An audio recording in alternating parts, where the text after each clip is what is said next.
আসসালামু আলাইকুম ওয়া রাহমাতুল্লাহি ওয়া বারাকাতুহু। প্রিয় ভাইয়া ও বন্ধুরা, কেমন আছেন? আসলে অনেকে আমাকে প্রশ্ন করে যে ভাইয়া আপনার ছেলে মেয়ে কয়জন? ঠিক আছে, তো আজকে তাদের উদ্দেশ্যে আর কি ভিডিওটা করা।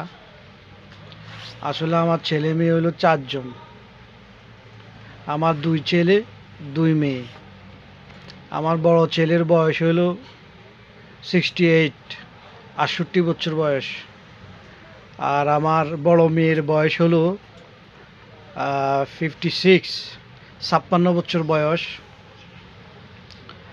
এবং আমার ছোট ছেলের বয়স হলো 7 বছর, আর ছোট মেয়ের বয়স হলো 2 বছর। সবাই তাদের জন্য দোয়া করবেন। আলহামদুলিল্লাহ, বড় ছেলে এবং মেয়ে দুজন একটু অসুস্থ, তাদের জন্য দোয়া তো অবশ্যই করবেনই, এবং ছোট ছেলে মেয়েদের জন্য দোয়া করবেন। এই আর কি, আপনাদের কাছে এটুকুই চাওয়া। আর সবাইকে নিয়ে যেন ভালোভাবে থাকতে পারি, সে দোয়াই করবেন। ওকে, আসসালামু আলাইকুম রহমতুল্লাহ।